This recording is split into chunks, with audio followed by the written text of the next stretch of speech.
नमस्कार दोस्तों, स्वागत करते हैं आप सभी कई जी क्विज में। तो दोस्तों आज की इस वीडियो में हम सभी देखने वाले हैं बिहार डीएलएड के लिए प्रीवियस पेपर को, यानी कि जो 2023 में क्वेश्चन पूछा गया है, पेपर हुआ है, उसी पेपर को हम सभी सोल्यूशन करने वाले हैं। ये पेपर देखिएगा तो 6/6/2023 का पेपर है, प्रथम पाली का, बिल्कुल ओरिजिनल पेपर है। आप सभी इस पे 100% भरोसा कर सकते हैं, कहीं कोई दिक्कत नहीं है पेपर में। बिल्कुल आप सभी को सोल्यूशन करवाने वाले हैं। जो भी 2024 में एंट्रेंस एग्जाम देने वाले हैं उसके लिए काफ़ी इंपॉर्टेंट है, ताकि आपको एक पैटर्न पता चल पाए कि किस प्रकार से क्वेश्चन पूछा गया है और आगे आप सभी किस प्रकार से तैयारी कीजिएगा। तो चलिए शुरू करते हैं। फ्रेंड, जो चैनल पर पहली बार आए चैनल को जरूर सब्सक्राइब कर घंटे को प्रेस कर लीजिएगा, ताकि बिहार डीएलएड से संबंधित जो भी वीडियो आए उसका नोटिफिकेशन सबसे पहले प्राप्त हो सके। फ्रेंड, आज की इस क्लास को आपसे लाइक जरूर कर दीजिएगा, इतना सा काम आपसे जरूर कीजिएगा। क्लास को लाइक करके शेयर अपने दोस्तों में जरूर कीजिएगा। तो चलिए शुरू करते हैं। आइए पहला सेक्शन हम सिर्फ विज्ञान से कवर करते हैं, उसके बाद समान अध्ययन का कवर करवा देंगे, रीजनिंग, उसके बाद हिंदी का कवर करवा देंगे। ये सभी को हम सभी देखने वाले हैं। पर क्वेश्चन जो पूछा गया था कि निम्नलिखित में से मिट्टी कटाव का प्रमुख कारण क्या है, तो देखिए मिट्टी कटाव का प्रमुख कारण होता है जल। ऑप्शन में सी यहाँ पर करेक्ट आंसर होता। अगर यही क्वेश्चन आपसे से पूछ लिया जाता कि मिट्टी कटाव को रोकने के लिए हम क्या कर सकते हैं, अधिक से अधिक वन लगा सकते हैं, गाछ वृक्ष लगा सकते हैं, तो इसका ऑप्शन में सी बिल्कुल करेक्ट आंसर है। वहीं अगला क्वेश्चन देखिए पूछा गया है कि संयुक्त राष्ट्र पर्यावरण कार्यक्रम यानी कि यूएनईपी का मुख्यालय जो है ये कहां पर स्थित है, तो इसका करेक्ट आंसर ऑप्शन में हो जाएगा नैरोबी में स्थित है, केन्या में। ध्यान रखिएगा आप सभी। अगर आप सभी से इसकी स्थापना की बात किया जाए तो याद रखिएगा इसकी स्थापना 1972 में किया गया था। कब किया गया था जी? 1972 में, 5 जून 1972 को किया गया था। और यहीं से याद रखिएगा हर एक बार हम पर्यावरण दिवस जो मनाते हैं वो 5 जून को मनाते हैं। तो कई बार क्वेश्चन पूछा जा चुका है, इसको याद रखिएगा आप। अगला क्वेश्चन देखिए पूछा गया था कि बाह्य विलयन डैश होने पर कोशिका का आयतन बढ़ जाता है, तो इसका करेक्ट आंसर ऑप्शन में जाएगा हाइपोटोनिक होने पर क्या होता है, कोशिका का आयतन बढ़ जाता है। ध्यान रखिएगा आप सभी। अगला क्वेश्चन देख लीजिएगा, क्वेश्चन नंबर 49 है, एमटीपी का विस्तार क्या है, यानी कि यहाँ पर फुल फॉर्म से क्वेश्चन पूछा गया है, तो इसका करेक्ट आंसर ऑप्शन में दी जाएगा मेडिकल टर्मिनेशन ऑफ प्रेगनेंसी। इसका बिल्कुल करेक्ट आंसर है, यानी कि फुल फॉर्म से भी क्वेश्चन पूछा गया है आप सभी से। अगला क्वेश्चन देख लीजिएगा, क्वेश्चन नंबर 50 है कि जड़त्व का एसआई मात्रक क्या है, तो देखिए ऑप्शन के हिसाब से जो हो जाएगा वो आपका केजी, इसका बिल्कुल करेक्ट आंसर हो जाएगा। यहाँ पर ध्यान दीजिएगा किस किस टॉपिक से क्वेश्चन पूछा गया है, एसआई मात्रक से क्वेश्चन पूछा गया है, ध्यान रखिएगा आप सभी। उसके बाद अगला क्वेश्चन देख लीजिएगा, निम्नलिखित में से कौन गुणसूत्र में मौजूद है, तो देखिए गुणसूत्र में जो मौजूद होता है वो डीएनए भी होता है, प्रोटीन भी होता है और गुणसूत्र बिंदु भी होता है। तो ऑप्शन नंबर बी बिल्कुल करेक्ट आंसर हो जाएगा ऑप्शन के हिसाब से। अच्छा, यहीं से याद रखिएगा आप सभी, अगर क्वेश्चन पूछ लिया जाए कि मानव शरीर में कुल कितने गुणसूत्र होता है, तो 46 होता है, यानी कि कहे तो 23 जोड़ा होता है। तो जोड़ा में पूछा जाए तो 23, ऐसे पूछा जाए तो 46। यहीं से याद रखिएगा कि मानव रक्त का पीएच मान कितना होता है, ये भी पूछा जाता है, तो 7.4 होता है। ध्यान रखिएगा। अगला क्वेश्चन देखिए, निम्नांकित में से कौन सा तत्व नहीं है, तो देखिए यहाँ पर तत्व की बात किया गया है। ब्रोमीन एक तत्व है, जिंक भी तत्व है, ऑक्सीजन भी तत्व है, जबकि मार्बल क्या है, तत्व नहीं, ये यौगिक है। ध्यान रखिएगा आप सभी। इसका सूत्र क्या है जी, तो इसको भी ध्यान रखिएगा आप सभी, CaCO3 इसका सूत्र है। ध्यान रखेंगे आप सभी, हो सकता है कि सूत्र पूछा जा सकता है।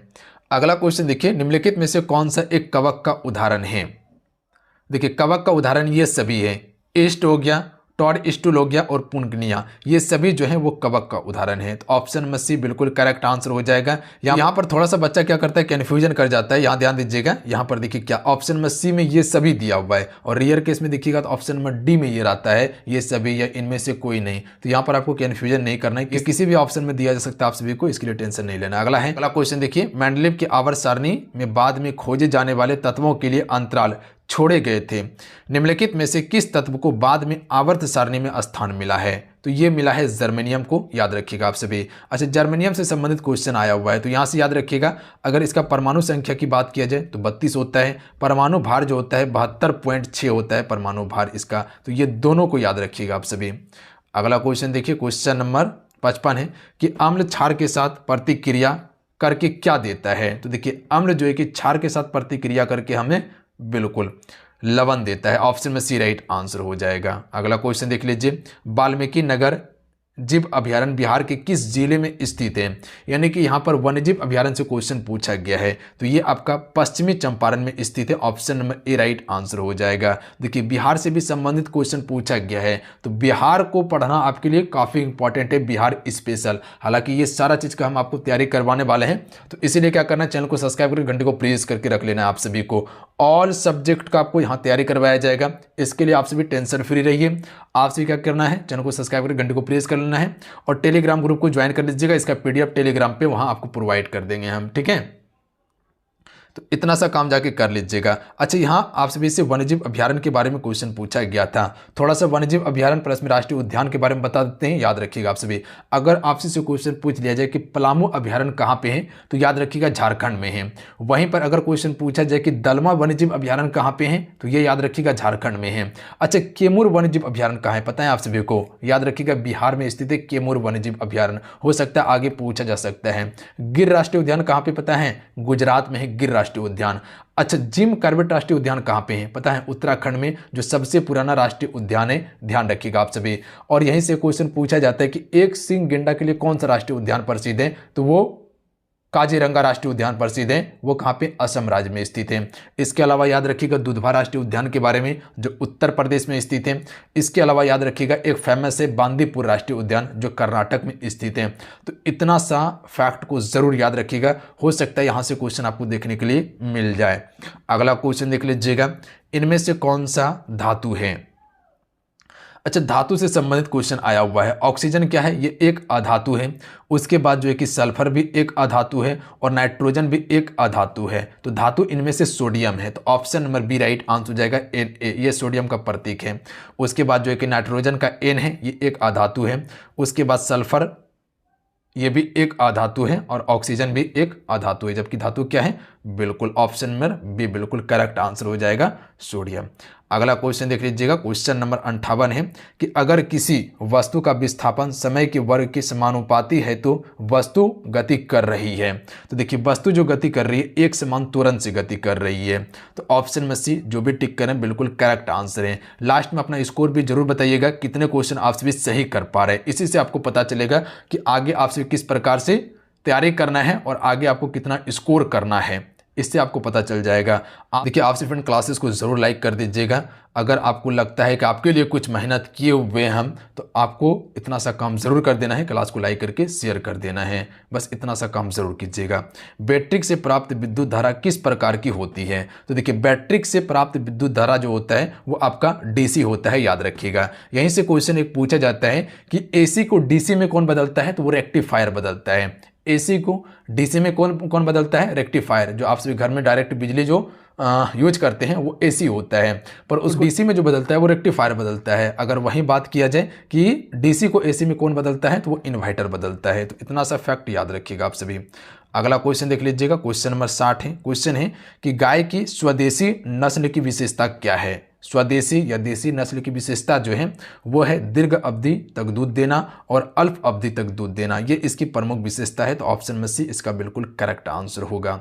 अगला क्वेश्चन देखिए, क्वेश्चन है चार द्रव्य ABCD का अपेक्षित घनत्व क्रमशः 1.26 है, 1.0 है, 0.8 है तथा 13.5 है। एक वस्तु को इन सभी द्रव्य में बारी बारी से डुबाया जाता है। इनमें से किस द्रव्य में उस वस्तु का ज़्यादा से ज़्यादा हिस्सा डूब जाएगा? तो आप सभी को पता होना चाहिए जिसका भी अपेक्षित घनत्व सबसे कम होता है वो ज़्यादा से ज़्यादा डूबेगा। तो अपेक्षित घनत्व सबसे कम किसका है? तो यहाँ पर सी का देखिए अपेक्षित घनत्व सबसे कम है, 0.8 है। तो ये ज़्यादा से ज़्यादा डूबेगा, याद रखिएगा आप सभी। और जबकि डी का अपेक्षित घनत्व सबसे अधिक है तो ये कम भाग डूबेगा। तो यहाँ पर ऑप्शन में ए बिल्कुल करेक्ट आंसर हो जाएगा, सी का अपेक्षित घनत्व कम है और ये द्रव में सबसे ज़्यादा हिस्सा डूब जाएगा। अगला क्वेश्चन देखिए, क्वेश्चन नंबर 62 है कि द्रव का गैस में बदलना क्या कहलाता है? यहाँ पर समझिएगा आप सभी। देखिए द्रव अगर गैस में बदलता है तो इसे हम सभी वाष्पीकरण कहते हैं। द्रव है और गैस में बदल जा रहा है तो वाष्पीकरण कहलाता है। और वहीं पर ठोस डायरेक्ट गैस में बदल रहा है तो उसे ऊर्ध्वापातन कहते हैं। जैसे कपूर हो गया, कपूर को जलाइएगा तो वो तो ठोस था, डायरेक्ट क्या हो गया, वाष्प में बदल गया, तो वो ऊर्ध्वापातन कहलाता है। अगर वही ठोस का अगर द्रव में बदलना हो तो वो गलनांक कहलाता है, ध्यान रखिएगा आप सभी। अगला है एमनियोटा यानी कि एमिनिया समूह में शामिल हैं। तो ये किस समूह में शामिल हैं? तो ये ऑप्शन में डी राइट आंसर हो जाएगा, सरीसृप, पक्षी और स्तनधारी में शामिल है ये। अगला क्वेश्चन देख लीजिए, क्वेश्चन नंबर 64 है। क्वेश्चन है कि बिजली घंटी विद्युत धारा के किस प्रभाव पर कार्य करती है? देखिए ये चुंबकीय प्रभाव पर कार्य करती है, ऑप्शन में बी राइट आंसर हो जाएगा। अगला क्वेश्चन देख लीजिएगा, समतल दर्पण द्वारा बना प्रतिबिंब सदा होता है। तो देखिए समतल दर्पण पे जो प्रतिबिंब बनता है वो हमेशा आभासी और लिटरली उल्टा बनता है, यानी कि वास्तविक में उल्टा होता है, आभासी होता है पर उल्टा होता है। तो ऑप्शन में ए बिल्कुल करेक्ट आंसर हो जाएगा। आइए थोड़ा अब समान अध्ययन का क्वेश्चन देख लेते हैं, जो समान अध्ययन का क्वेश्चन पूछा गया था डीएलएड में। क्वेश्चन है कि पोखरा नगर किस देश में स्थित है? तो देखिए पोखरा नगर की बात किया गया है, यानी कि पड़ोसी देश से संबंधित आपको फेमस शहर को याद रखना होगा। तो याद रखिएगा ये नेपाल में स्थित है। काठमांडू कहाँ पे है? वो भी नेपाल में स्थित है, जो कि इसकी राजधानी है। अगर क्वेश्चन आपसे से पूछ लिया जाए कि नेपाल की राजधानी कहाँ है? काठमांडू है। इसकी मुद्रा क्या है? नेपाली मुद्रा है, ध्यान रखिएगा आप सभी। अगला क्वेश्चन देख लीजिए, क्वेश्चन नंबर 67 है। क्वेश्चन है कि किस वर्ष रूसी क्रांति ने आर्थिक लोकतंत्र की नींव को मजबूती प्रदान की? तो याद रखिएगा ये 1917 में किया था। कब किया था? 1917 में। और इस क्रांति के फलस्वरूप क्या हुआ था? जारशाही शासन व्यवस्था को समाप्त कर दिया गया था। तो यहाँ पर ऑप्शन में एक करेक्ट आंसर हो जाएगा। अब देखिए यहाँ पर फोकस करना है कि विश्व इतिहास को आपको पढ़ना होगा, क्योंकि विश्व इतिहास से क्वेश्चन पूछा जा रहा है और बहुत ज़्यादा क्वेश्चन पूछा गया है। तो यहाँ पर आपको विश्व इतिहास पे थोड़ा ज़्यादा फोकस करना होगा। टैक्सोल का उपयोग होता है किस में? देखिए हम सभी टैक्सोल का उपयोग जो करते हैं वो कैंसर के उपचार के लिए करते हैं। इसके अलावा याद रखिएगा कोबाल्ट 60 जो होता है, ठीक है, कोबाल्ट 60 जो होता है उसका भी प्रयोग हम सभी कैंसर के उपचार के लिए करते हैं। तो ये दोनों को याद रखिएगा आप सभी। देखिए जो भी एक्स्ट्रा फैक्ट बन सकता है इससे संबंधित वो हम आपको बताते चल जा रहे हैं, ताकि आगे क्वेश्चन अगर पूछा जा सकता है तो ये सभी से क्वेश्चन आपके पेपर में देखने के लिए मिलेगा। इसीलिए आपको ध्यान से सारा चीज़ को सुनना है। अगला है गिलगिट जॉर्ज किस नदी पर स्थित है? तो देखिए उपनदी के बारे में भी क्वेश्चन पूछा गया है, नदी से संबंधित क्वेश्चन पूछा गया है। तो ये सिंधु नदी पर स्थित है, ऑप्शन में ए राइट आंसर हो जाएगा। अगला क्वेश्चन देख लीजिए, क्वेश्चन नंबर 70 है। अखिल भारतीय किसान सभा का गठन कब और कहाँ किया गया था? तो यहाँ पर डेट पूछा गया है, प्लस में जगह का नाम भी पूछा गया है। तो ये 1936 में किया गया था, लखनऊ में। कहाँ पे? 1936 में लखनऊ में। और इसका नेतृत्व किसने किया था? तो याद रखिएगा सहजानंद सरस्वती ने किया था, ध्यान रखेंगे आप सभी। अगला है लोकसभा में बहुमत दल का नेता कौन होता है? बिल्कुल प्रधानमंत्री होता है, ऑप्शन में सी राइट आंसर हो जाएगा, ध्यान रखिएगा। तो जब भी क्वेश्चन पूछ लिया जाए कि लोकसभा में बहुमत दल का नेता कौन होता है? प्रधानमंत्री होता है। अच्छा यहीं से याद रखिएगा, आप सभी योजना आयोग का नाम सुने होंगे, जो कि 1950 में योजना आयोग की स्थापना होता है और पहली पंचवर्षीय योजना 1951 से लेकर 56 तक चलता है, जो कि हेरोल्ड डोमर मॉडल पर आधारित था और कृषि पे सबसे अधिक जोड़ दिया गया था। इसका जो अध्यक्ष होता है वो कौन होता है? वो भी प्रधानमंत्री ही होता है। योजना आयोग का अध्यक्ष प्रधानमंत्री ही होता है। यह अभी 2015 में इसका नाम चेंज करके नीति आयोग किया गया है, उसका भी अध्यक्ष प्रधानमंत्री ही होता है, ध्यान रखिएगा आप सभी। तो अगर क्वेश्चन पूछा जाए तो आंसर कर लीजिएगा। अगला है निम्नलिखित में से कौन सी फसल पेय फसल है? तो पेय फसल यानी कि पीने वाला की बात किया गया है, तो चाय यहाँ पर पेय फसल है, option number B right answer हो जाएगा। अच्छा यहीं से याद रखिएगा कि चाय सबसे अधिक उत्पादन कौन सा राज्य करता है? तो असम राज्य चाय का सबसे अधिक उत्पादन करता है, ध्यान रखिएगा आप सभी। और सबसे अच्छा किस्म का चाय कौन उत्पादन करता है? तो याद रखिएगा दार्जिलिंग, जो पश्चिम बंगाल में, वो सबसे उत्तम किस्म का चाय का उत्पादन करता है। कपास सबसे अधिक आपका जो महाराष्ट्र गुजरात वाला क्षेत्र है और थोड़ा सा मध्य प्रदेश का जो क्षेत्र है, वो सभी क्षेत्र में कपास का उपजाऊ होता है और ये काली मिट्टी में सबसे अधिक होता है। गेहूं का सबसे अधिक उत्पादन उत्तर प्रदेश करता है, याद रखिएगा आप सभी। प्रति हेक्टेयर में पंजाब सबसे अधिक उत्पादन करता है। बाजरा जो भी मोटा अनाज है वो राजस्थान इसमें फेमस है, यानी कि पहला स्थान रखता है मोटा अनाज में। अगला है नेपा नगर किस उद्योग के लिए प्रसिद्ध है? तो अखबारी कागज के लिए प्रसिद्ध है नेपा नगर, ध्यान रखिएगा आप सभी।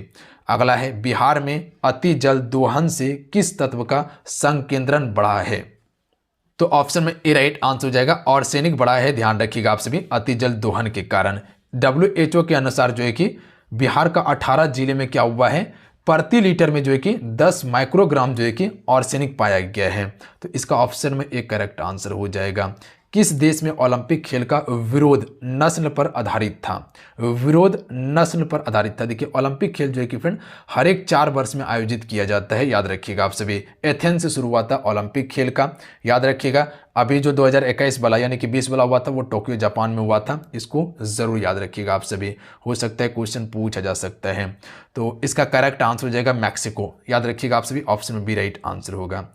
अगला क्वेश्चन देखिए, मीठे पानी का लगभग 70% डैश ग्रीनलैंड और दुनिया के पर्वतीय क्षेत्र में बर्फ की चादरों और ग्लेशियरों के रूप में होता है। तो देखिए यहाँ पर जो बात किया गया है 70% जल के बारे में बात किया गया है, और ग्रीनलैंड जो कि आपको एक द्वीप समूह देखने के लिए मिलेगा जो कि सिर्फ बर्फ ही बर्फ है। उसी प्रकार से यहाँ पर क्वेश्चन पूछा गया है कि जो कि बर्फ की एक चादर के रूप में ढका हुआ है और ग्लेशियर के रूप में है, तो ये आपका अंटार्कटिका हो जाएगा। ऑप्शन में भी ध्यान रखिएगा आप सभी। ये सबसे दक्षिण में स्थित है, ये भी एक महाद्वीप है जहाँ पे सिर्फ बर्फ ही बर्फ है, और यहीं पर एक पक्षी पाई जाती है जिसको हम सभी पेंगुइन पक्षी कहते हैं, ध्यान रखिएगा आप सभी। पूरा बर्फ से ही ढका हुआ है, तो ऑप्शन में भी बिल्कुल करेक्ट आंसर हो जाएगा।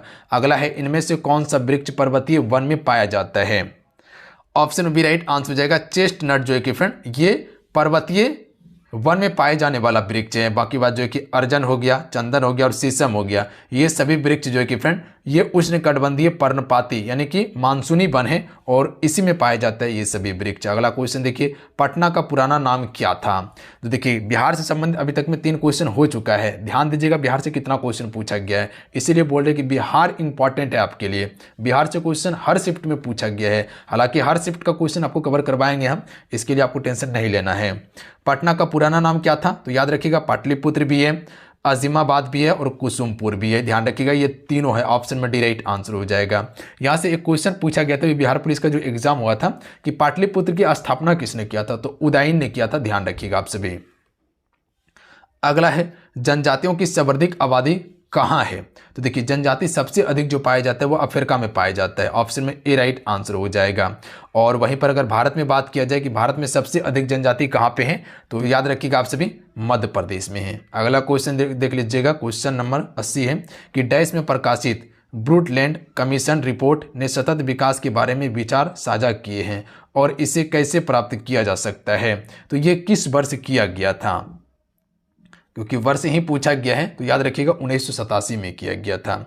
ऑप्शन में डी राइट आंसर हो जाएगा। 1987 में प्रकाशित ब्रूटलैंड कमीशन रिपोर्ट ने सतत विकास के बारे में विचार साझा किए और इसे कैसे प्राप्त किया जा सकता है इसके बारे में चर्चा था। अगला है, द्वितीय विश्व युद्ध का अंत कब हुआ था? देखिए द्वितीय विश्व युद्ध शुरुआत कब हुआ था? 1939 में शुरू हुआ था, याद रखिएगा आप सभी 1939 में शुरू हुआ था द्वितीय विश्व युद्ध, और ये आपका 1945 तक चलता है। ये पता है आप सभी को, बिल्कुल पता होगा। तो ये 1945 का बिल्कुल करेक्ट आंसर हो जाएगा। 1945 में समाप्त हुआ था। यहीं से याद रखिएगा पहला विश्व युद्ध के बारे में, जो कि 1914 में शुरू होता है और 18 तक चलता है पहला विश्व युद्ध। अच्छा, यहाँ से क्वेश्चन पूछा जाता है कि द्वितीय विश्व युद्ध का शुरुआत जो हुआ था वो कैसे हुआ था? तो याद रखिएगा जर्मनी ने पोलैंड पर जो हमला किया था उसी से शुरू हुआ था, तो इसे जरूर याद रखिएगा। अगला है, यूरोप वासियों ने दिशा सूचक यंत्र का ज्ञान किनसे सीखा था? कि यूरोप वासियों ने दिशा सूचक यंत्र का ज्ञान जो सीखा था वो अरबों से सीखा था। अगला है, चुनावी स्पर्धा से लगभग होता है जनमत निर्माण होता है। ऑप्शन में डी राइट आंसर होगा। अगला है, मानव अधिकारों को संयुक्त राष्ट्र के द्वारा मान्यता कब प्रदान की गई? देखिए मानवाधिकार दिवस हम सभी कब मनाते हैं पता है? 10 दिसंबर को मनाते हैं। तो इसका करेक्ट आंसर ऑप्शन में हो जाएगा 10 दिसंबर 1948 को किया गया था। हालांकि 10 दिसंबर सभी में दिया हुआ इसीलिए कन्फ्यूजन कर सकते थे, तो याद रखिएगा 10 दिसंबर 1948 को। अगला क्वेश्चन देखिए, अपने अस्तित्व के दौरान 17 राष्ट्रों ने राष्ट्र संघ की सदस्यता वापस ले ली, निम्नलिखित में से कौन सा राष्ट्र संघ अलग नहीं हुआ था? तो देखिए ये जो अलग नहीं हुआ था अपना भारत देश नहीं हुआ था, याद रखिएगा आप सभी। अच्छा, यहीं से क्वेश्चन आपसे याद रखिएगा, अगर आपसे से क्वेश्चन पूछा जाए कि संयुक्त राष्ट्र संघ की स्थापना कब हुआ था, जिसे हम सभी यूएनओ भी कहते हैं, ध्यान रखिएगा आप सभी। इसकी स्थापना 24 अक्टूबर 1945 को हुआ था। 24 अक्टूबर 1945 को हुआ था। और यहाँ से पूछा जाता है कि संयुक्त राष्ट्र दिवस हम सभी कब मनाते हैं? तो याद रखिएगा 24 अक्टूबर को हम सभी संयुक्त राष्ट्र दिवस मनाते हैं, ये डेट को जरूर याद रखिएगा, कई बार क्वेश्चन पूछा गया है। ठीक है, अब देखिए रीजनिंग से क्वेश्चन दिया हुआ है। अगर यहाँ पर क्वेश्चन देखिए, क्वेश्चन जो पूछा गया है, अंग्रेजी वर्णमाला में अक्षर एस तथा अक्षर जी के मध्य में कौन सा अक्षर होगा। यानी कि यहाँ पर एस और जी के मध्य में अक्षर पूछा गया है। तो सबसे पहले एस का स्थान आप सभी को याद होना चाहिए, 19 होता है। ठीक है, और जी का स्थान कितना होता है, 7 होता है। तो दोनों को प्लस कीजिए, कितना हो जाएगा, तो दोनों को प्लस कीजिएगा तो होगा 26, और उसके बाद इसको 2 से डिवाइड कर दीजिए तो कितना हो जाएगा, 13। और 13वां स्थान कौन सा होता है जी, किसका होता है, एम का स्थान होता है। ध्यान रखिएगा, ऑप्शन में बी राइट आंसर हो जाएगा। इस प्रकार से याद रखिएगा, जैसे ए हुआ, बी हुआ, सी हुआ, तो ए एक स्थान पे है, बी 2 स्थान पे है, सी 3 स्थान पे है। तो इसी प्रकार से आपको सीक्वेंस में इसका स्थान याद रखना होता है, तभी इस प्रकार से क्वेश्चन बना सकते हैं बिल्कुल वर्णमाला का। अगला क्वेश्चन देखिए, जो कि ये क्वेश्चन आपसे भी से पूछा गया है, सीरीज का क्वेश्चन है। तो अगर इसको बनाइएगा तो यहाँ पर 2 से भाग देके देखिए, सभी 2 से भाग लगेगा। तो यहाँ पर भी आप 2 से अगर 64 को भाग दीजिएगा तो 32 से लगेगा। 32 दूनी कितना होता है, 64, 64 दूनी कितना होता है, 128, 128 दूनी 256, 256 दूनी 512 होता है। तो यहाँ पर 32 बिल्कुल करेक्ट आंसर होगा, ऑप्शन नंबर बी। क्वेश्चन देखिए, यहाँ पर भी सीरीज से क्वेश्चन पूछा गया आप सभी से।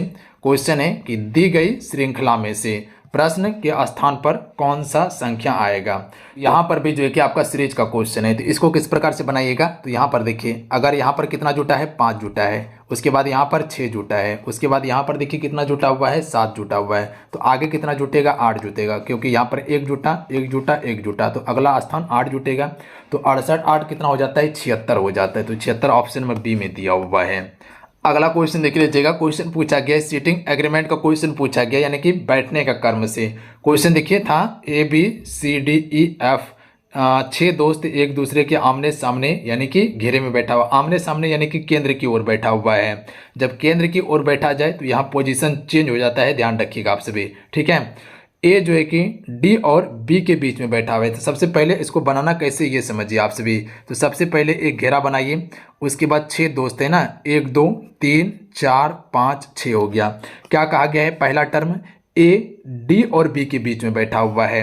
तो हम क्या करते हैं, बी को यहाँ पर बैठाते हैं। ठीक है, ये वाला स्थान बी का है, ये वाला स्थान डी का है, यहाँ पर ए को बैठा दिए बीच में। ठीक है, उसके बाद आगे कंडीशन देखिए क्या कहा गया है, ए सी और ई के बीच में बैठा हुआ है, इसको छोड़ दीजिए। आगे देखिए क्या कहा गया है, तो आगे टर्म पढ़िएगा तो यहाँ पर देखिए क्या कहा गया है, सी बी के बाएं तीसरे स्थान पे हैं। तो बी का बायां किधर हो जाएगा, बी का बायां इधर घूमेगा। ध्यान रखिएगा आप सभी, ये साइड बी का बायां घूमेगा और इधर जो है कि दायां घूमेगा। तो यहाँ पर तीसरे स्थान की बात किया गया तो 1 2 3 यहाँ पर सी बैठ जाएगा। उसके बाद आगे क्या कहा गया हम सभी से कि एफ जो है ना सी और ई के बीच में है। तो सी और ई के बीच में एफ बैठा हुआ है, तो यहाँ पर एफ को यहाँ बैठाना होगा, तब ना यहाँ पर फिर हम जो है कि ई को बैठाएंगे यहाँ पर। ठीक है, तो ये मेरा पोजीशन बन गया। अब देखिए क्या कहा गया हम सभी से कि ए बी के ठीक दाएं ओर बैठा हुआ है। तो यहाँ पर देखिए बी के ठीक दाएं ओर ए बैठा हुआ है, बैठा है ना, बिल्कुल बैठा है। तो हम सभी से क्वेश्चन कहा गया कि एफ और डी के बीच में कौन है। तो एफ मेरा यहाँ पर है और उसके बाद डी के बीच बात किया गया तो यहाँ पर सी है, याद रखिएगा आप सभी। तो इसका ऑप्शन में क्या हो जाएगा, सी बिल्कुल करेक्ट आंसर हो जाएगा। तो सी जो है कि डी में दिया हुआ है। तो इस प्रकार से क्वेश्चन सॉल्व कर सकते हैं, कहीं कोई दिक्कत नहीं होगा। अगला है आंख नृत्य है तो कान क्या है। तो देखिए आंख से हम नृत्य को देख सकते हैं, तो कान से हम क्या करते हैं, गाना को सुन सकते हैं। ऑप्शन में बी राइट आंसर होगा। अगला क्वेश्चन देख लीजिएगा, क्वेश्चन है कि निम्नलिखित प्रश्न में दी गई श्रृंखला में से लुप्त संख्या को ज्ञात करना है, यानी कि यहाँ पर लुप्त संख्या दिया हुआ है। तो अगर इसको बनाइएगा तो किस प्रकार से बना सकते हैं, तो यहाँ पर देखिएगा सीरीज से चलना है। यहाँ पर कितना माइनस किया गया है, 3 माइनस है। यहाँ पर भी देखिए 3 माइनस है, यहाँ पर भी 3 माइनस है। अगर 40 में 3 को माइनस कीजिएगा तो कितना होगा पता है आप सभी को, बिल्कुल 37 होगा। और उसके बाद 37 में 3 को माइनस कीजिएगा तो 34 होगा। ऑप्शन में सी राइट आंसर हो जाएगा। क्वेश्चन देखिए पूछा गया है, कौन शिक्षित पुरुष है परंतु नगर में रहने वाला नहीं है। शिक्षित पुरुष है पर वो नगर में नहीं रहता है। तो यहाँ पर देखिएगा, यहाँ पर सिंबल भी दिया हुआ है, नगर में रहने वाला पुरुष भी दिया हुआ है, शिक्षित भी दिया हुआ है। तो शिक्षित पुरुष है पर वो नगर में नहीं रहता है। तो यहाँ पर देखिएगा 11 जो है ये क्या है आपका, पुरुष भी है और शिक्षित भी है पर ये नगर में नहीं है। तो ऑप्शन नंबर यहाँ पर क्या हो जाएगा, बिल्कुल डी करेक्ट आंसर हो जाएगा। अगला क्वेश्चन देखिए, क्वेश्चन नंबर 94 है। क्वेश्चन ये बन रहा है कि पेड़ों की एक पंक्ति में एक पेड़ पंक्ति के दोनों छोर से 5वें स्थान पे हैं। तो पंक्ति में पेड़ की संख्या कितना है, दोनों छोर से 5वें स्थान पे, यानी कि इधर से ये 5वां स्थान पे हैं और इधर से भी ये 5वें स्थान पे ही है, यानी कि इसके पीछे 4 है और इसके पीछे 4 है। तो 4 4 8 हो गया पेड़, और एक जो 5वां स्थान पे ये एक पेड़ हो जाएगा, तो कुल 9 पेड़ होगा। तो ऑप्शन में ए बिल्कुल करेक्ट आंसर हो जाएगा यहाँ पे। क्लियर है। अगला क्वेश्चन देख लीजिएगा। यहाँ पर जोड़ा को क्या करना है, संख्या जोड़ी को चुनना है। तो यहाँ पर अगर संख्या जोड़ी की बात किया गया है तो एक चीज यहाँ पर गौर कीजिएगा आप सभी, यहाँ पर 35 दिया हुआ है, फिर यहाँ पर 35 दिया हुआ है, तो आगे सीरीज में क्या आएगा ये हम सभी को देखना है। ठीक है। इसके बाद यहाँ पर ध्यान दीजिएगा थोड़ा सा आप सभी, यहाँ पर 3 से 2 गया है, कितना बढ़ा है, 2 बढ़ा है। उसके बाद यहाँ पर कितना बढ़ गया, 5 बढ़ गया। उसके बाद यहाँ पर देखिएगा, यहाँ पर देखिएगा तो फिर 2 बढ़ा है। उसके बाद यहाँ देखिए 5 बढ़ गया है।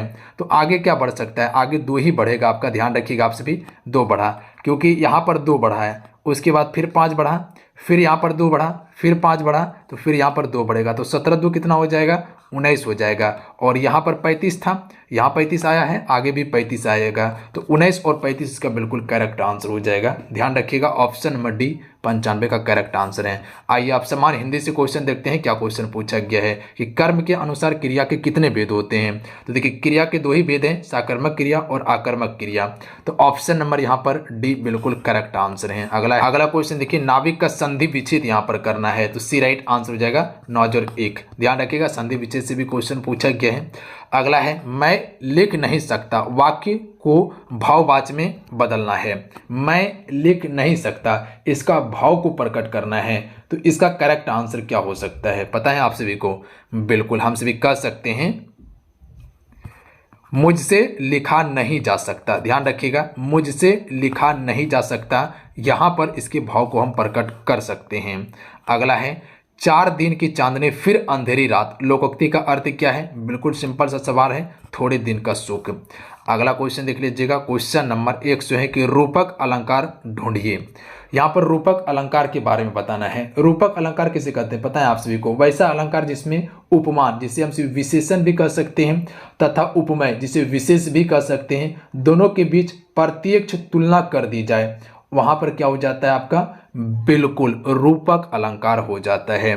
तो इसका राइट आंसर हो जाएगा भानु बस राकेश कलंकु, इसका बिल्कुल करेक्ट आंसर हो जाएगा। हालांकि अलंकार से संबंधित आपको बिल्कुल डीपली पढ़ना होगा, तभी अलंकार का क्वेश्चन को बना पाइएगा। ऐसे सोचिएगा कि अलंकार का क्वेश्चन बन जाएगा, संभव नहीं है। वो आपको बताएंगे कि कैसे आपको अलंकार को पहचानना है, पहचानने का तरीका क्या है, किस प्रकार से अगर अलंकार से क्वेश्चन आ रहा है तो किस प्रकार से आप उसको सॉल्व कर सकते। किसी भी प्रकार से क्वेश्चन आ जाए अलंकार में तो वो आपको सारा चीज़ आपको बताने वाले हैं। धैर्यपूर्वक आपसे बने रहिए, सारा चीज़ तैयारी कराएंगे। और ध्यान दीजिएगा अलंकार से कितना क्वेश्चन पूछा गया है। जिस समास का पहला पद संख्यावाचक होता है उसे हम सभी कौन सा समास कहते हैं? तो बिल्कुल जिसे हम सभी गिनती कर सकते हैं उसे कौन सा समास कहते हैं? द्विगु समास कहते हैं। द्वंद्व समास में क्या होता है? उल्टा अपोजिट वर्ड होता है, याद रखिएगा आप सभी। तत्पुरुष समास में क्या होता है, पता है ना आप सभी को? उत्तर पद प्रधान होता है। अब यही बहु समास में प्रथम पद प्रधान होता है। अगला है, निम्न में से कौन सा वाक्य शुद्ध है? तो यानी कि यहाँ पर शुद्ध वाक्य को बताना था। क्या लगता है आप सभी को? बता लीजिएगा शुद्ध वाक्य। तो यानी कि शुद्ध और अशुद्ध से भी क्वेश्चन पूछा गया है, ये भी टॉपिक आपके लिए इंपॉर्टेंट है। इसका सी करेक्ट आंसर हो जाएगा आजकल वहां काफी सरगर्मी दिखाई देती है। ये बिल्कुल वाक्य शुद्ध है, बाकी बात जितने हैं वो सारे गलत हैं। इसका सही क्या होगा अभी देखिए। अभंग एक प्रकार का छंद है, तो याद रखिएगा आप सभी, इसका जो शुद्ध हो जाएगा क्या हो जाएगा? अमंग एक छंद का प्रकार है। क्या है? अभंग नहीं होगा, अमंग एक छंद का प्रकार है। उसी प्रकार से ऑप्शन में बी में दिया हुआ है, उन्होंने इस बात पर आपत्ति प्रकट की, नहीं ये गलत है। उसने इस बात पर आपत्ति प्रकट की, ये सही हो जाएगा। उसके बाद डी में देखिए क्या दिया है कि सोहन मिठाई लेकर भागता हुआ घर आया, नहीं गलत है। सही क्या हो जाएगा? सोहन मिठाई लेकर दौड़ता हुआ घर आया। ध्यान रखिएगा भागता हुआ के स्थान पे दौड़ता हुआ उचित होता। तो ए आई कौन सा वर्ण है? तो देखिए ये सभी दीर्घ वर्ण होता है, याद रखिएगा आप सभी। Option number C right answer हो जाएगा। एक होता है ह्रस्व वर्ण और एक होता है दीर्घ वर्ण। दीर्घ वर्ण को बोलने में समय ज़्यादा लगता है और ज़्यादा एफर्ट लगता है। वही ह्रस्व वर्ण की बात किया जाए तो वो कम समय में बोल सकते हैं और उसमें एफर्ट कम लगता है, जैसे कि ओ हो गया, ई हो गया, ऊ हो गया, री हो गया, ये सभी ह्रस्व वर्ण है। बाकी बात जितने आप सभी देखते हैं हर्ष हो, ए, ऐ, ओ, औ ये सभी दीर्घ वर्ण के उदाहरण हैं। क्लियर है। अगला है मैं अंधा भी देख रहा हूँ, रोती हो तुम रोती हो, इस पंक्ति में कौन सा अलंकार है। तो अब तो यहाँ आपको पता नहीं होगा कि किस प्रकार से अलंकार को पहचाना जाएगा। तो इसमें जो है कि विभावना अलंकार है। अच्छा, विभावना अलंकार किसे कहते हैं पता है आप सभी को, याद रखिएगा। इसमें विरोधाभास प्रकट होता है। क्यों होता है, तो इसमें देख सकते हैं कि आदमी अंधा भी है फिर भी वो देख रहा है, तो यहाँ पर विरोध की संभावना प्रकट हो रहा है। तो ऑप्शन नंबर यहाँ पर एक करेक्ट आंसर हो जाएगा। हालांकि आप सभी क्वेश्चन देखिए कि किस प्रकार से क्वेश्चन पूछा गया है, कैसा लेवल है, उसके बाद बिल्कुल आपको बताएंगे कि कैसे आपको पहचानना है अलंकार को। पद्मावती सब सखी बुलाई, मनु फुलबारी सबे चली आई, इस पंक्ति में कौन सा अलंकार है। तो याद रखिएगा इसका करेक्ट आंसर हो जाएगा ऑप्शन नंबर सी, उत्प्रेक्षा अलंकार हो जाएगा। ध्यान रखिएगा आप सभी। क्लियर है। अच्छा, इसको पहचान कैसे कर सकते हैं, तो इसमें एक ट्रिक है, ध्यान रखिएगा। जैसे कि मनो हो गया, मनु हो गया, मनुहु हो गया, ज्यो हो गया, ये सभी अगर शब्द जहां आ जाए इसमें उत्प्रेक्षा में, तो यहां पर आप सभी इसको टिक कर सकते हैं। यहां पर देखिए मनो आया हुआ है, तो इसको देखते ही आप सभी टिक कर सकते थे कि उत्प्रेक्षा अलंकार होगा यहां पे।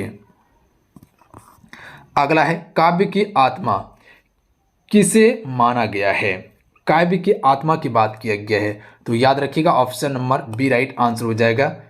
व्यंग्यार्थ को माना गया है। किसको माना गया है, व्यंग्यार्थ को माना गया है। अगला है निम्नलिखित में से किस रस को रसराज की संज्ञा दी गई है। तो देखिए रसराज की संज्ञा जो दिया गया है वो किसको दिया गया है, श्रृंगार रस को दिया गया है, इसे रसराज भी कहा जाता है। अगला क्वेश्चन देखिए, शब्दों में विद्यमान अर्थ का ज्ञान करने वाला बौद्धिक व्यापार कहलाता है। तो इसका करेक्ट आंसर ऑप्शन में हो जाएगा शब्द शक्ति कहलाता है। अगला है प्रतिकूल में कौन सा समास है। तो यहाँ पर देखिए प्रति क्या है, उपसर्ग है। तो जहाँ पर भी उपसर्ग हो और प्रथम पद प्रधान हो वहाँ पर अव्ययी भाव समास होता है। अगला है इनमें से कौन सा वाक्य अशुद्ध है। अब देखिए यहाँ पर अशुद्ध, एक शुद्ध वाक्य से क्वेश्चन था, अब अशुद्ध वाक्य से क्वेश्चन पूछा गया है। तो इसका ऑप्शन में डी राइट आंसर हो जाएगा घातक विष, सुंदर शोभा और बुरी कुदृष्टि। तो यहाँ पर देखिएगा तो ये बिल्कुल अशुद्ध है। यहाँ पर शुद्ध क्या हो जाएगा, ये पहला पॉइंट देखिए, यहाँ पर विष घातक होगा। ध्यान रखिएगा आप सभी, ये एक क्लियर होगा। पहले विष आएगा उसके बाद घातक आएगा। उसके बाद देखिए सुंदर और शोभा दोनों एक ही चीज है। ध्यान रखिएगा सुंदर और शोभा दोनों एक ही चीज है, या तो हम यहाँ पर सुंदर रख सकते थे या तो शोभा रख सकते थे, तो यहाँ पर ये भी गलत है। उसके बाद बुरी और कुदृष्टि दोनों का संबंध एक ही है, तो यहाँ पर बुरी चीज रख सकते हैं या कुदृष्टि रख सकते हैं, दोनों का अर्थ एक ही होता है, तो ये भी गलत है। बाकी बात ये सभी आपका बिल्कुल सही है। अगला है उपमेय में उपमान के संशय को पैदा करने वाला अलंकार कौन सा है। उपमेय में उपमान के संशय को पैदा करने वाला, इसे संदेह कहा जाता है। अगला है गाल बजाना मुहावरे का अर्थ क्या होता है। सिंपल सा क्वेश्चन है, बिल्कुल डिंग हाँकना, ऑप्शन में सी राइट आंसर होगा। अगला है शुद्ध वाक्य बताइए, इसमें शुद्ध वाक्य कौन सा है। बहुत बढ़िया, मुझे घर जाना है, ये बिल्कुल शुद्ध वाक्य है। अच्छा, बाकी बात जो है वो क्या है आपका अशुद्ध वाक्य है। कैसे हैं, तो याद रखिएगा आप सभी। पहला ऑप्शन में देखिएगा प्राण निकल गया, नहीं, प्राण क्या हो गया, निकल गए, गया नहीं, गए यहाँ पर उचित होगा। उसके बाद सी में देखिए क्या दिया हुआ है, सी में दिया हुआ है कि लता मेरी लड़की है, नहीं, लता मेरी लड़की नहीं, लता मेरी बेटी है, करेक्ट आंसर होगा। ध्यान रखिएगा वह छत पर से गिर गया, ये भी गलत है। सही क्या होगा, वह छत से गिर गया, छत पर से नहीं, वह छत से गिर गया, सही होगा। अगला है इतनी लगन से काम करने वाली मैं असफल नहीं हो सकती, रेखांकित में से कौन सा पद है। तो यहाँ पर पद बताना है, तो यहाँ पर ऑप्शन में से हो जाएगा सर्वनाम पदबंध है। अगला है निम्नलिखित में से कौन काव्य गुण नहीं है। तो इसमें काव्य गुण कौन सा नहीं है, बिल्कुल छंद जो है कि काव्य गुण नहीं है। अगला है जी चुराना मुहावरे का अर्थ क्या होता है, बिल्कुल काम से भागना, इसका बिल्कुल करेक्ट आंसर होगा सी। अगला है रूपक अलंकार है, तो इसमें रूपक अलंकार के बारे में बताना है। तो ध्यान रखिएगा वन, सारदी, चंद्रिका, चादर ओढ़ो, ये क्या है, रूपक अलंकार का उदाहरण है। अच्छा, रूपक अलंकार हम सभी किसे कहते हैं पता है आप सभी को। याद रखिएगा आप सभी, जिस अलंकार में उपमान तथा उपमेय के बीच कोई भी अंतर दिखाई ना पड़ता हो वहां पर रूपक अलंकार होता है। ऑप्शन नंबर डी बिल्कुल करेक्ट आंसर होगा।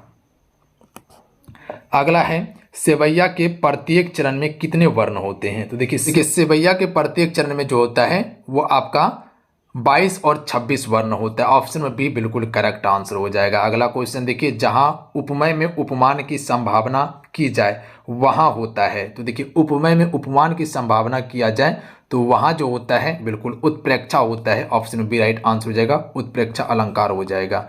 अगला क्वेश्चन देखिए 120 नंबर जो है कि पैराग्राफ दिया हुआ है, इसको पढ़ के जो कि आंसर करना था, यानी कि गद्यांश जो पढ़ता है उसके बाद आंसर करते वही क्वेश्चन है। यहाँ पर क्वेश्चन दिया होता है, कवि ने किस बात को असाध्यायी कहा है। तो यहाँ पर पूरा पैराग्राफ पढ़ना था, उसके बाद यहाँ पर आंसर करना था। तो यहाँ पर देखिए असाध्याय के बारे में दिया हुआ है। तो हरि को बांधने चला जो था असाध्याय साधने चला। तो हरि मतलब क्या होता है पता है आप सभी को, कृष्ण होता है। तो यहाँ पर कृष्ण से संबंधित दिया हुआ है, कृष्ण को बांधने चला। तो यहाँ पर देखिए ऑप्शन दिया हुआ है श्री कृष्ण को बांधने चला। तो इसका ऑप्शन में डी ही करेक्ट आंसर होता। पूरा पैराग्राफ पढ़ना था, उसके बाद इसका आंसर करना था। तो हालांकि पूरा पैराग्राफ पढ़ने में क्या लगेगा, समय लगेगा। अब चलिए आपको इंग्लिश का और मैथमेटिक्स का दिखाते हैं क्या क्वेश्चन पूछा गया है। उसके अलग से लेक्चर बना देंगे। अगर इसका पीडीएफ चाहिए तो टेलीग्राम ग्रुप को ज्वाइन कर लीजिए, वहाँ इसका पीडीएफ आपको हम दे देंगे, पूरा देख लीजिएगा आप सभी, ठीक है। जिसको भी रोक के देखना है आप सभी देख लीजिए। ये गणित से संबंधित क्वेश्चन पूछा गया था, यानी कि ब्याज से संबंधित भी क्वेश्चन पूछा गया है। यहाँ पर ध्यान दीजिए क्वेश्चन किस किस बिंदु से पूछा गया, किस किस टॉपिक से। बहुपद से क्वेश्चन पूछा गया है, उसके बाद रेखीय समीकरण से भी क्वेश्चन पूछा गया, आरोही क्रम से क्वेश्चन पूछा गया है। उसके बाद देख लीजिएगा त्रिज्या आयतन से संबंधित क्वेश्चन आपके पेपर में पूछा गया है, यानी कि ज्योमेट्री और ट्रिगोमेट्री से भी क्वेश्चन आपका पूछा गया है। उसके बाद देखिए यहाँ समीकरण से क्वेश्चन पूछा गया था, चतुर्भुज से भी क्वेश्चन पूछा गया है। उसके बाद देखिए प्रॉफिट इन लॉस से भी क्वेश्चन है लमसम। हाँ मतलब कि हर टॉपिक को छुआ गया है। अगर इसमें देखिएगा तो मेरे ख्याल से कि 10th का अगर पढ़ लेते हैं तो आराम से आंसर कर सकते हैं। 6 से लेकर 10 तक वाला वही क्वेश्चन पूछा गया है, नॉर्मल क्वेश्चन है, आराम से बना सकते हैं। हालांकि बिल्कुल आप सभी को ये सभी क्लास कवर करवाया जाएगा। मैथमेटिक्स का पोर्शन है, बिल्कुल समीकरण से संबंधित क्वेश्चन पूछा गया है। ज़्यादा इसमें आपको दिमाग खर्चा नहीं करना था, बिल्कुल आसान क्वेश्चन है, ज़्यादा कोई हार्ड क्वेश्चन नहीं है आपके लिए। उसके बाद इंग्लिश में देख लीजिएगा, यही सब क्वेश्चन पूछा गया था, आराम से बना सकते हैं। जिसको भी रोक के देखना होगा देख लीजिएगा, पीडीएफ हम टेलीग्राम पे दे देंगे। ये पूरा क्वेश्चन है जो कि 6/6/2023 में क्वेश्चन पूछा गया। ये सभी बिल्कुल ओरिजिनल क्वेश्चन पेपर है, कहीं कोई दिक्कत नहीं है पेपर में, ठीक है। तो आप सभी क्या कीजिएगा, क्लास को लाइक करके शेयर कर लीजिएगा। जितने भी मेरे साथ जुड़े हुए थे इतना सा काम जरूर कर लीजिएगा। और जो चैनल पर पहली बार आए चैनल को जरूर सब्सक्राइब कर घंटे को प्रेस कर लीजिएगा। अगर 2024 का डीएलएड एंट्रेंस एग्जाम्स का तैयारी करना है तो बिल्कुल चैनल से जुड़िए, यहाँ आपको कंप्लीट तैयारी करवाया जाएगा। और ऑल सब्जेक्ट ऑल टॉपिक जो है वो सारा चीज़ आपको कवर करवाया जाएगा। तो बिल्कुल आपसे जुड़ना ना भूलिए, भरोसा रखिए, बिल्कुल कंप्लीट तैयारी करवाया जाएगा। तो चैनल को सब्सक्राइब करके घंटे को जरूर प्रेस कर लीजिएगा। आप सभी मिलते हैं। जय हिंद, वंदे मातरम। ध्यान रखिएगा, पढ़ाई करते रहिएगा आप सभी। जय हिंद।